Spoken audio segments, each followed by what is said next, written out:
let me tell you about my handouts I got. I got one that I don't expect many of you are going to want. I only have about 5 copies of this one. Now this one, hold on, Matt. Here you go. This one is a pretty detailed chapter from a book on an introduction to the Psalms by a guy named Furtado. Sarah Braun had asked for this. And it's basically an overview of the whole book of Psalms. It's pretty heavy. It's good, but it's dense. There's 4 of them. I happen to have about 25 or 30 of the others that I have. My old OTI professor, Bill Barrick, the head of the Old Testament department of the Master's Seminary, he taught a Sunday school class at his church through the Psalms, and he freely makes available his notes. And so I've printed off 2 of them because, if you would, that'd be great. And I'm guessing if you want one, you want both. One of these is an introduction to the Psalms, which is fantastic. And they're each like 3 or 4 pages long. The other is looking at the 5 books of the Psalms. And that actually will deal somewhat with the Psalm titles issue that we talked about last week. Both of them are very readable, very accessible, not heavy reads, and yet really still, I think, edifying and good. And so if we run out of these, I can make some more for next week. But I got about 40 of one, 25 of the other. And I think they will encourage and bless you. So we'll hand them out. And if you run out, don't give the last one out. We'll just go photocopy some more. These are really good. And Bill Barrick's just fantastic. He's he knows his stuff. He is a godly and wise man. So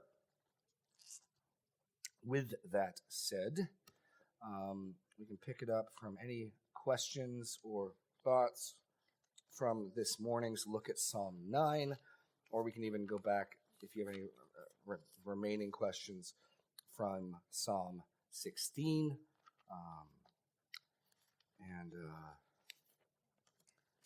Any questions? Oh, Naomi's got one. Okay, Naomi. I was just wondering, you might cover this in whatever you had, but I was just wondering who the choir master refers to. The choir master, good question, is, and then you may notice this morning I'll remind you, I will get to your question in just a second. I'll remind you of the Thurtle's theory of psalm titles, which, by the way, in the handout that covers the 5 books of the Psalms, he actually briefly addresses that. And according to the pattern we see of the psalm that's in Habakkuk 3 contains an entire psalm, which has a prescript and a postscript. As far as we can tell, the musical notation is the postscript. So the psalm in Habakkuk, Hezekiah is not a book. He's a character, but he's not a book. Habakkuk 3, in fact, I think says to the choir master is at the end. So if that pattern holds, then really to the choir master is the end of Psalm 8. And then of David, a Psalm of David would be the beginning of Psalm 9, which is how I read it this morning. And like I said, in these notes, partly that's explained. So the choir master would simply be the Psalms that are titled to the choir master seem to be explicitly for corporate singing. So God gives a songbook to Israel that some of them are private laments, some of them are very personal, individual. I mean, maybe they do sing them together, but you could picture this is a song for someone in great afflictions. Maybe they're lying in bed, can't sleep at night. This is a psalm or a song for them to sing privately. To the choir master means minimally this is meant for corporate praise, corporate singing. Even if you were to individually appropriate it and sing it, it's absolutely letting us know this is fully appropriate for the congregation, for the assembly, which is kind of weird because when you think of Psalm 10, we don't generally sing songs that go on verse after verse describing the wicked. And yet if God can be trusted, and I think he can, maybe we should. I mean, it's just weird being challenged with the things and the scope of the things being sung corporately. So whenever you got a psalm to the choir master, this is apparently appropriate for the congregation. This is apparently appropriate for the gathering. And so I always find that's my medium-sized answer to what does the choir master mean. Ron in the back. No, you need a microphone. Microphone. No. You play by the rules, Ron. Play by the rules. What? No. That's the overview of the book of Psalms. Remember last week pause 1 sec, Ron. Remember that's Furtado, where he basically talks about the entire structure and how Israel's history kind of is shown in the seams of the books. Anyway, that's all laid out there. Sarah asked for it. That's kind of heavy. So just fair warning. Yes, Ron. I just have a question. Name of the author of that book that you said about the summary of the Psalms? Is Futato. Oh dear. Elsa's got it.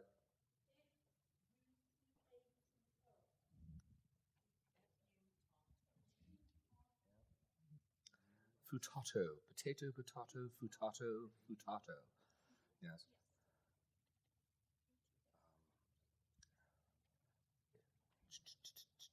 Okay. Any other questions? Yes, Lois.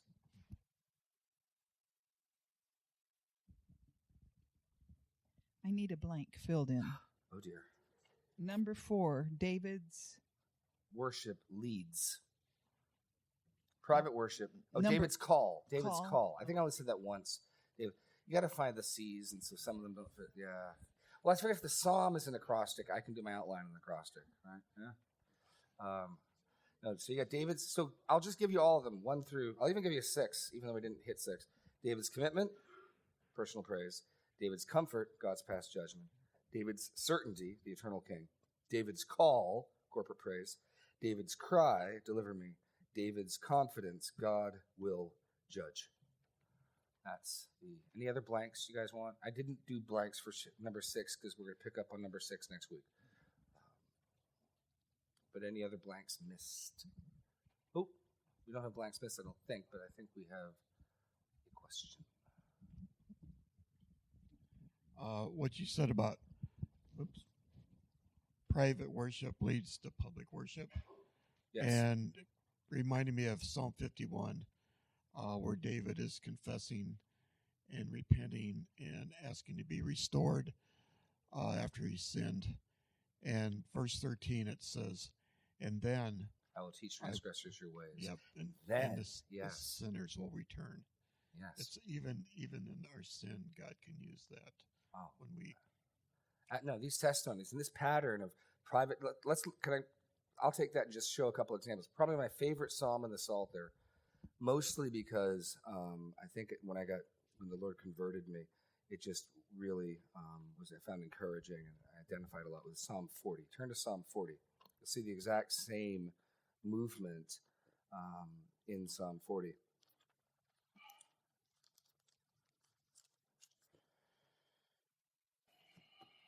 And it's going to start with personal testimony. This is individual. I waited patiently a Psalm of David. I waited patiently for the Lord. He climbed and heard my cry. He drew me up from the pit of destruction, out of the miry bog, and set my feet on a rock, making my steps secure. He put a new song in my mouth, a song of praise to God. Many will see and fear and put their trust in God. So God does this private act of deliverance, which leads to David singing and telling others about, which then leads to them putting their trust in God. So one of the things to keep in mind is if you're looking for God you're asking for God to act on your behalf, to deliver you, to vindicate you, to protect you, preserve you, are you intending, are you hoping, are you planning on, if he does, sharing that with others? Because that's the argument David's bringing. Save me so that I can tell other people about what you've done. So that's important. If you don't like doing that, if you don't do that, David seems to be offering up reasons he thinks will motivate God. Let's put it that way. Lee, the microphone. It's coming. Naomi's coming behind you. No. But the mom voice doesn't work on the podcast. Okay. Well, I was just thinking what you were saying just there, that when I think of my own life and some of the miry bogs I was in, and I mean, I don't have a lot of shame because I personally know everybody's a sinner. So it doesn't break my heart to tell people about my problems because I know most of them have something. Zeb's cutting his mom off.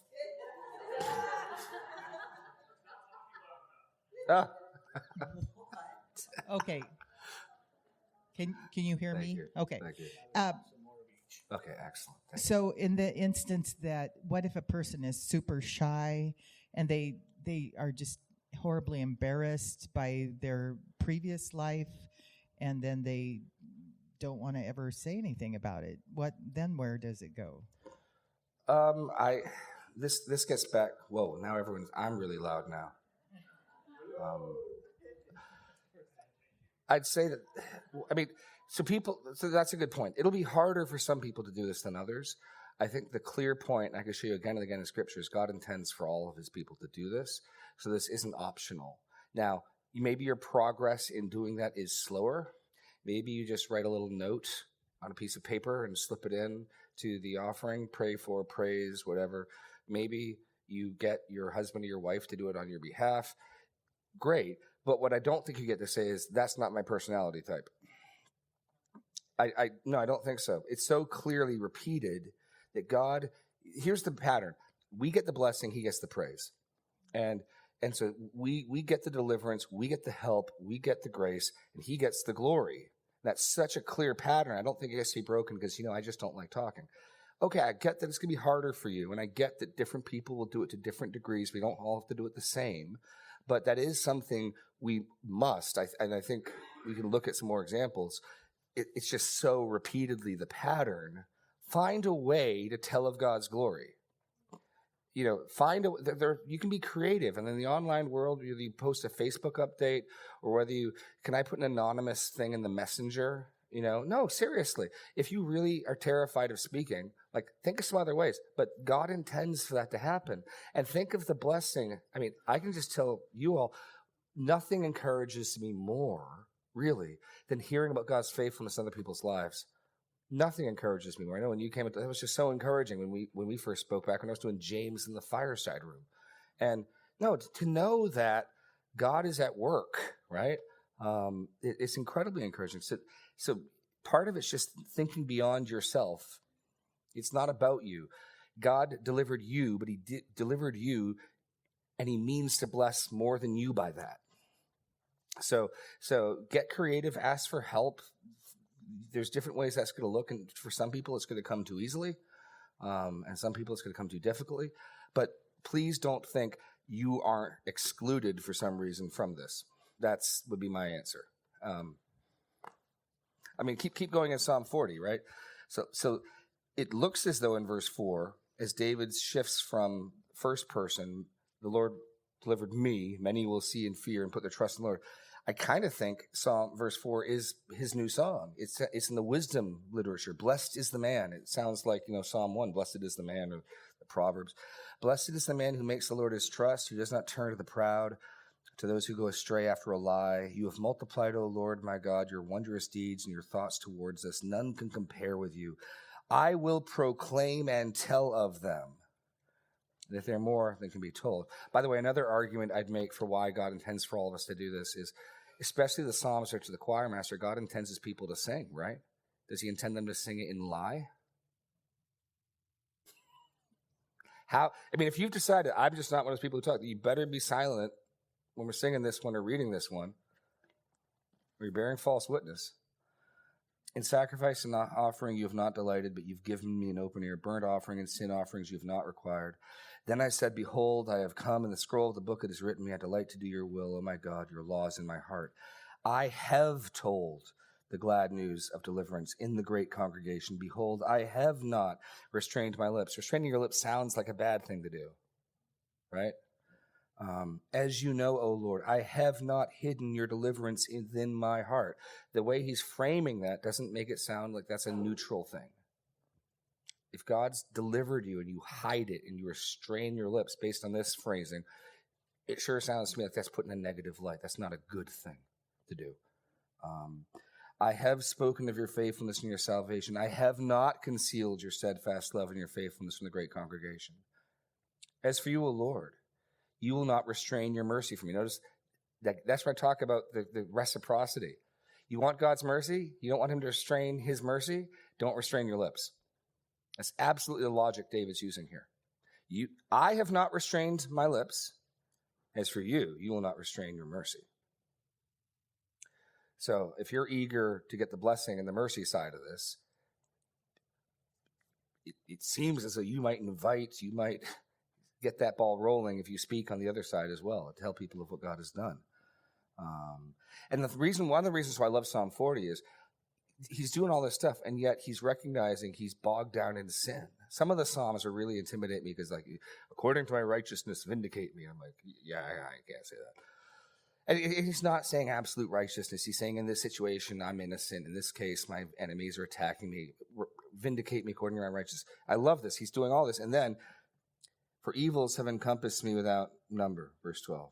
My iniquities have overtaken me. I cannot see. They are more than the hairs of my head. My heart fails within me.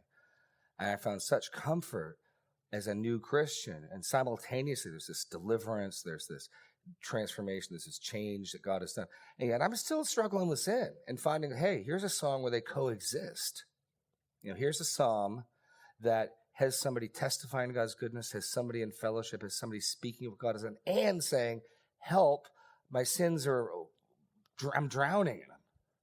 And so that's one of the reasons I love Psalm 40 is seeing both of these, because there are some just penitential, repentant psalms. But again, in one song, at one time, both of these are present. Very encouraging to me. At least it was 20.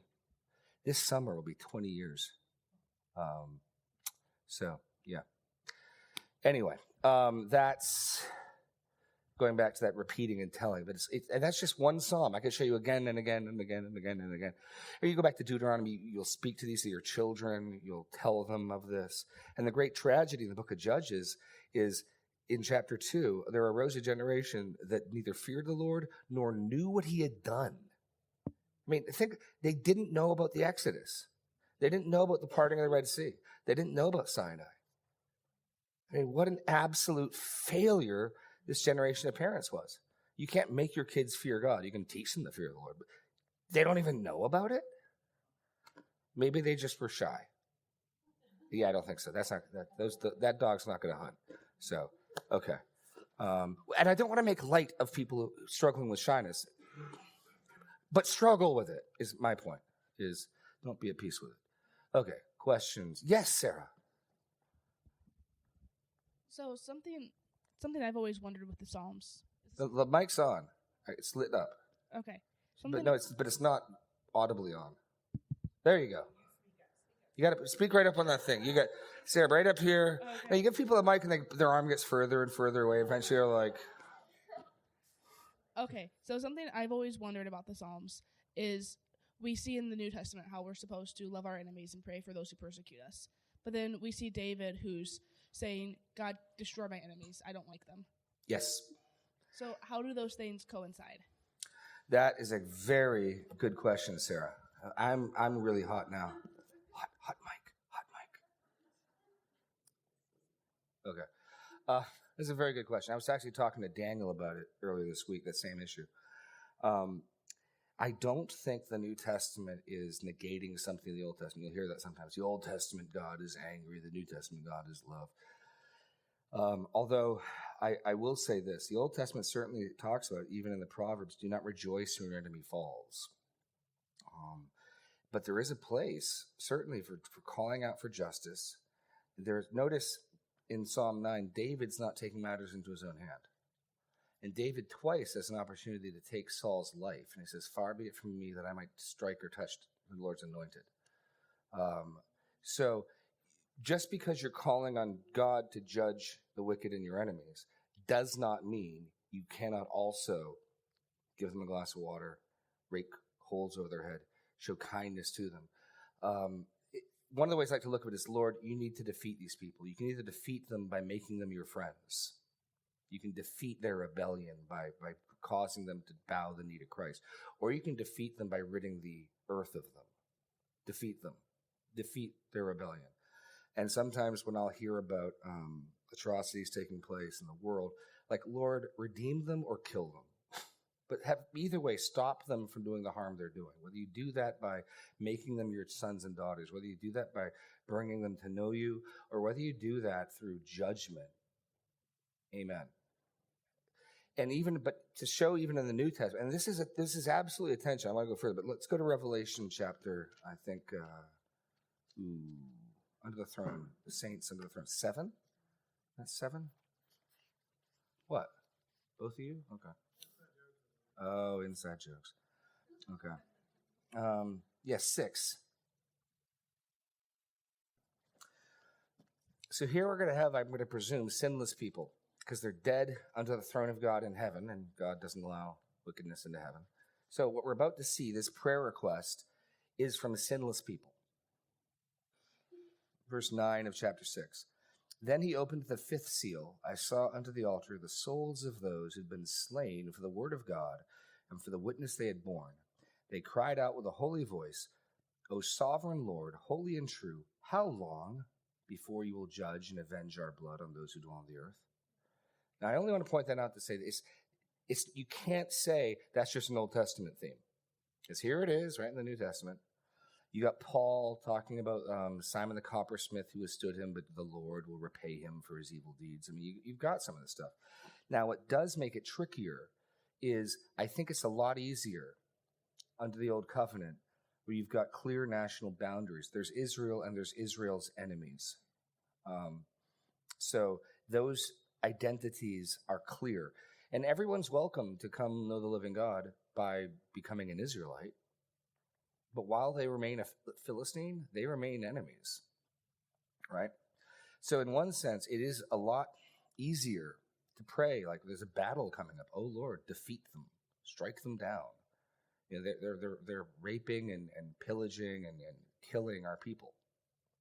And they're our national enemy, kill them, you know. It certainly is a lot trickier. The other thing that makes it more difficult for us is it never should be about our own anger. I mean, even at the end of Psalm 9, and we'll get into this tomorrow, next week, but look at the end of Psalm 9. What ultimately offends David about the wicked is their snobbery to God. I mean, he is also offended by their treatment of the poor and the oppressed, but right up there is they say there is no God. Right? So look at how the Psalm 9 ends. Verse 20. Put them in fear, O Lord. Let the nations know they are but men. They've gotten too big for themselves. They think they're all tough and powerful. Lord, humble them. Lord. And ultimately, that gives you some insight because people can become repentant from that realization. But there's no salvation for people until they get humbled and put in their place. So some people God's going to put in their place and they're going to be destroyed. And some people are going to get put in their place and they're going to repent and bow the knee and turn and trust in Messiah. But what's bothering David is they think they're more than just men. And then you go into Psalm 10 and you get this theological, we'll deal with this next week, but stop and think, why do we get 11 verses describing the wicked? Why can't we just say they're really bad, really, really, really bad? And part of it, I think, is to guard us from it. Because the wicked aren't just people with curly mustaches. The wicked just simply say things like, that's okay, God's not going to judge it. It's okay. I'll be okay. I'll get away with this. That's the wicked. Just as much as I'm lurking for blood, innocent blood. And so he gives this profile of the wicked that's extensive. And a lot of what offends him of the wicked is their arrogance towards God. It's in other words, it's righteous anger. Most of our anger is not. I mean, one of the things my wife will say to me, ladies or men, you can say this, you need to say it sincerely, because if what I'm about to say is said snidely, it just is another dagger or knife. But if you can sincerely say this, it'll take the wind out of most people's sails. Jeremy, are you upset? Are you irritated? Is it your passion because God is being dishonored and for my good and the good of our family, or because your will is being thwarted?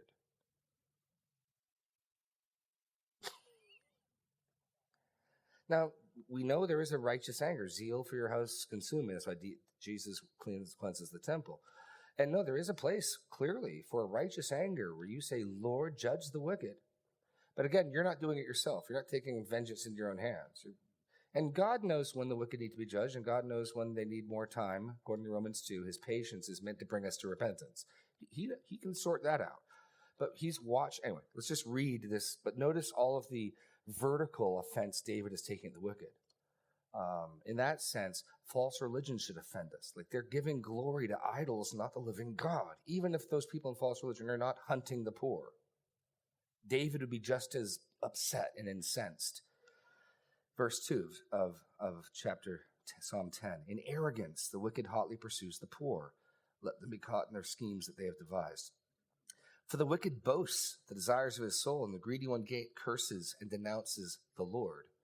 So there's two things. This is the horizontal sin, and this guy's cursing God. In the pride of his face, the wicked does not seek him. All his thoughts are, there is no God. His way prospers at all times. Your judgments are on high. Out of his sight, as for all his foes, he puffs at them. He says in his heart, I shall not be moved. Throughout all generations, I shall meet no adversity. I'm secure. His mouth is filled with cursing and deceit and oppression. Under his tongue are mischief and iniquity. He sits in ambush in the village. In hiding places, he murders the innocent. His eyes stealthily watch for the helpless. He lurks in ambush like a lion in the thicket. He lurks that he might seize the poor. He seizes the poor when he draws them in his net. The helpless are crushed. But now, here's the other reason David's upset is the victims, the helpless, right? The helpless and the poor and the fatherless, we're going to see. The helpless are crushed and sink down and fall by his might. He says in his heart, God has forgotten. He has hidden his face. He will never see it. Arise, O Lord, lift up your hand. Forget not your afflicted. So one of the reasons David wants this judgment is to teach these arrogant, wicked people who say there is no God. God, yes, he is. He does see. But in one and the same action, in that judgment, he's also defending the poor. So there's actually two reasons David wants this judgment. Humble, silence these men. Teach them that they're but men. And in the same act, he is fighting for the cause of the poor and the oppressed. So for both of those reasons, David's calling, those are good reasons to want judgment. And that doesn't mean you're not trying to love your enemy. You're not trying to turn the other cheek. You can do both. Again, part of what the Psalms show us is a complexity of emotion where David's celebrating the sovereignty of God, God's control, and he's vexed and not knowing why things are happening. You can call out for judgment and for God to defend the oppressed and the poor, and try to obey the Sermon on the Mount, loving your enemy. You can. So keep going. Arise, O Lord, lift up your hand, forget not the afflicted. Why does the wicked renounce God and say in his heart, you will not call it to account? But you do see, for you note the mischief and vexation, that you may take it into your hands. To you the helpless commits himself. You have been the father of the fatherless. Break the arm of the wicked and the evildoer. Call his wickedness to account. And till you find none. The Lord is king forever. The nations perish from his land. O Lord, you hear the desire of the afflicted. You strengthen their heart. You will incline your ear to do justice to the fatherless and the oppressed, so that man who is of the earth may strike terror no more. So David's two consuming passions against the wicked are the victims, the human victims of the wicked, and their attack on God, their presumption and arrogance towards God. Both of those are motivating his desire for justice. And if that's what we're passionate about, pray for God to come. We are going to, and here's the other reality, Sarah. In our sinfulness, it is very hard for us to parse out our own single anger. Our sinful anger. It is hard to parse out our sinful anger from righteous anger. And it's probably better to err on the side of not, We will rejoice, we will exult, we will praise God on the day of judgment. And everything we see, even in the New Testament, as John gets his vision on Patmos, is come, Lord Jesus, come. What's he coming to do?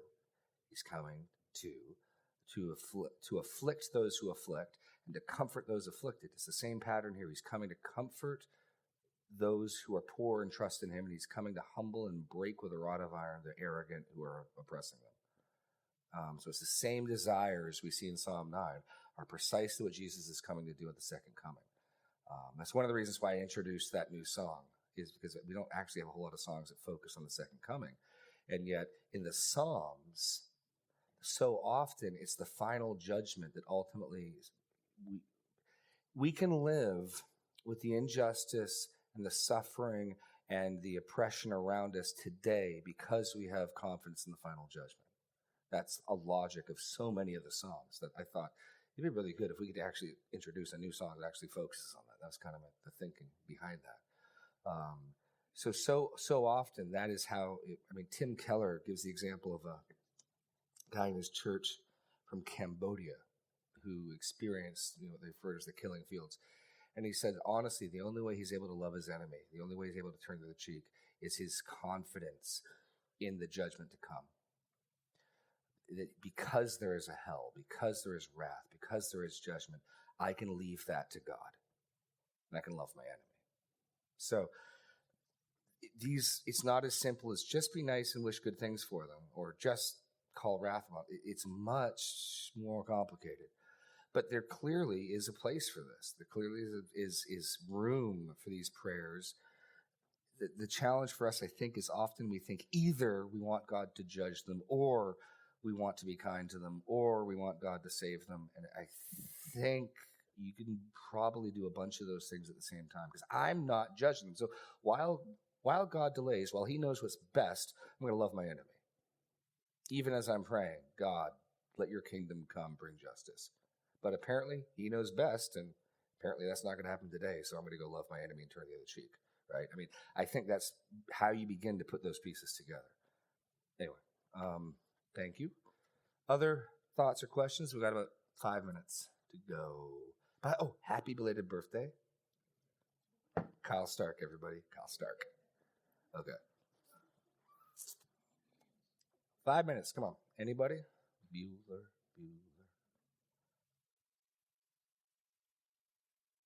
Nope. Dave Olsgaard. Not a deep question. Oh. Well, 5 minutes. That's perfect. Yeah, but you mentioned this acrostic thing. So how does that work? We've got 28 verses here. Is each verse a letter? Is it divided up that way? Or what's the structure? No, there's actually one letter. I don't have it in front of me. There's one letter that's repeated. A couple are skipped.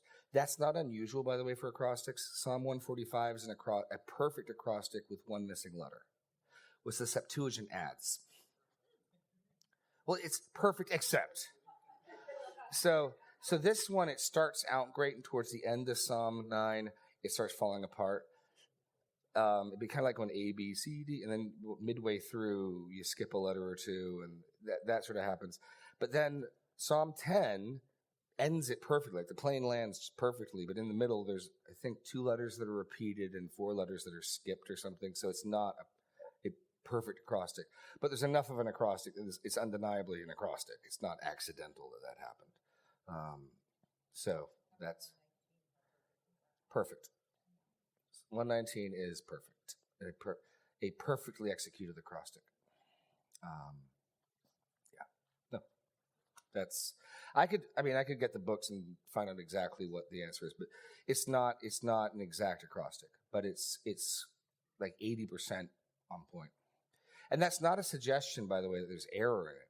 Some people have thought Psalm 145, which is missing a verse, there's whole theories on why that's intentionally done and stuff. So, and sometimes, as I find out with my outlines, you just can't make it line up.